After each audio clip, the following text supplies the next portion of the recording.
Situated deep in the peaceful and picturesque verdant valley of Columbia County, Pennsylvania, now lays the remains of a once vibrant and bustling mining town known as Centralia. Reduced from a thriving population of over 2,000 residents in the 1950s to just 5 as of 2022, the hollow infrastructural remnants of this now near ghost town continue to dot the landscape. But hidden far below this abandoned town's cracked, empty and overgrown streets still lingers the cause of its untimely demise. A demise caused by an enormous strip mine fire, one which has now been raging uncontrollably beneath the former town for the past 60 years. This massive fiery inferno has continually spewed out highly concentrated toxic gases and immense heat for more than 6 decades, rendering Centralia almost completely uninhabitable in the process. But the question remains, how did the fire that doomed Centralia's community start, and why has it been allowed to continue to this very day?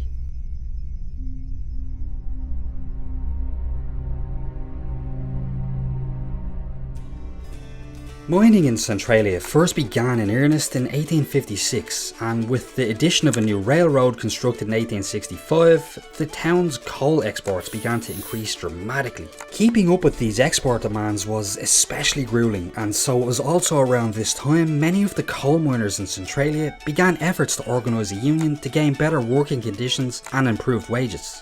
As many of the miners were Irish immigrants, these efforts were subsequently led by the Irish secret society known as the Maguires. Along with more legal means, the Maguires also utilised coercive and threatening negotiating tactics against the local coal mining companies, with members even going so far as to allegedly murder Centralia's founder, Alexander Ray. As a result of this violence, the newly formed private coal and iron police were brought in as strikebreakers, and by 1877 most of the men who were the suspected leaders of the MOLLIES had been hanged, effectively ending unionisation efforts in Centralia.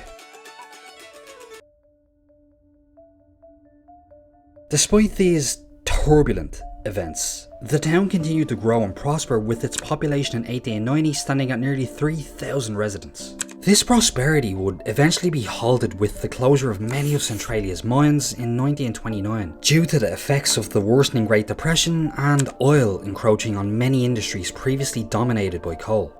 But despite many of Centralia's mines now laying abandoned, the town managed to limp on until in 1950, when Centralia's council was finally able to acquire the rights to all of the coal in the area, eventually leading to the resumption of strip mining. Mining in Centralia would continue on for the next decade, until tragedy finally struck with the start of the devastating mine fire that ultimately sealed Centralia's terrible fate. There are numerous theories as to the cause of the strip mine fire. However, the most widely accepted one is that in May of 1962, the Centralia City Council held a meeting to discuss cleaning up a newly constructed landfill that was located in an abandoned mine pit. A controlled fire was allegedly started there later that May in order to clean up the landfill, as had been previously done with other municipal dumps in the area. The fire was thought to have been extinguished later that night by local firefighters, but flames reappeared at the site just days later. Heavy machinery was then brought in to stir up the landfill, allowing firefighters to reach and extinguish parts of the dump that they could not previously access. And it was only then that they made an ominous discovery. A large concealed hole was found at the base of the landfill, and this hole had inadvertently allowed the fire to reach the mine shafts beneath the dump, igniting the 25 million ton coal seam in the process. Soon, carbon monoxide and dioxide reached lethal levels in local mines around the area, resulting in multiple closures. The mine fire now began to spread steadily below the town. Seeing the potential seriousness of the situation, 3 separate excavation projects to dig out the fire were organised over the following year. The first of these involved excavating 18,000 metres of earth, which only made matters worse as the digging allowed more oxygen to reach the fire, causing it to spread faster. The second of these attempts involved pumping in crushed rock mixed with water into mine shafts directly in front of the fire to head it off. Unfortunately, this approach also failed due to extreme cold weather which froze the water lines and jammed the rock crushing machine. The subsequent delays caused by this then depleted most of the funding for this second attempt. The third and final attempt was to be the digging of a large circular trench, which would then be backfilled with an incombustible material called fly ash to form a barrier to entrench and contain the fire. This attempt was also abandoned, as costs once again soared due to the huge scale of the project, owing to the sheer number of abandoned mine tunnels in the area which the fire could easily escape and spread into, making containing it almost impossible. There have been many attempts over the years to put the fire out. There have been several attempts at excavation which have failed. There have been several attempts at building a fly ash barrier which has failed. The reason excavation has failed is that every time they went to excavate the fire, they ran out of funds, and so the project was abandoned. The effects of the steadily creeping and worsening mine fire weren't immediately felt by the citizens of Centralia, and life carried on as normal for most residents. It wasn't until years later that the impact of the fire began affecting the town. Residents began experiencing severe health problems. The ground and parts of the town began to smoke and steam. The strong smell of rotten eggs from sulphur permeated the streets. Dangerous sinkholes began appearing. Housing foundations began to give way, and basements became flooded with toxic gases and fumes, forcing residents to have CO2 detectors fitted inside their homes. Most notably, in 1981, a large sinkhole opened up, nearly swallowing a 12-year-old boy, Todd Dombrowski. Luckily, Todd was saved by his older cousin, but upon inspection of the sinkhole, it was discovered to be spewing lethal levels of carbon monoxide. This finally brought Centralia's predicament to national attention. But despite the abundance of evidence around them, many residents still found it hard to accept the grim situation they now all faced, and most could not agree about how much of a danger was posed to the town. We know there's a fire there, but I don't think it's under the borough of Centralia. I don't know why anybody doesn't think it's down here. I think it is. I think the whole damn town is under fire, to tell you the truth.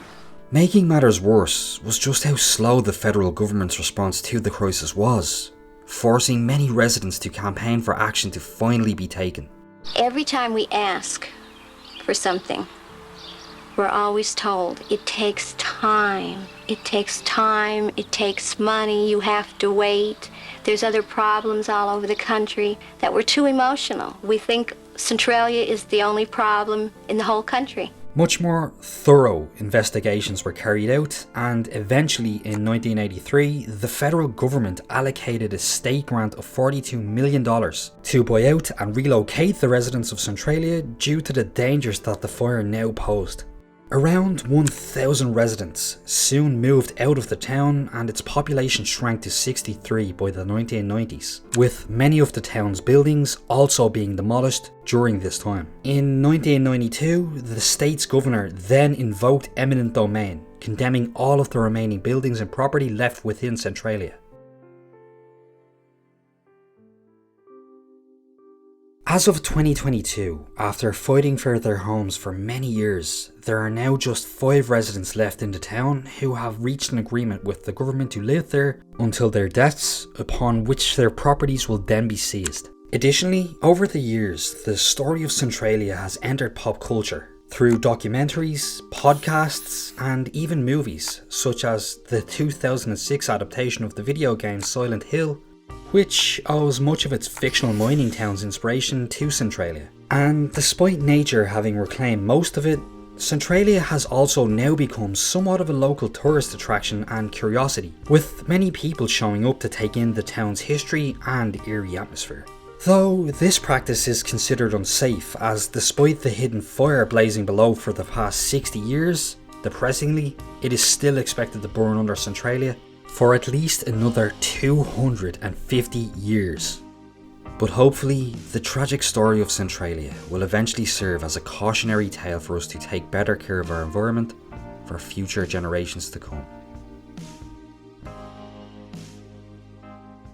If you found this topic as intriguing as I did, don't forget to drop a like, and remember to subscribe for more intriguing content like this in the future.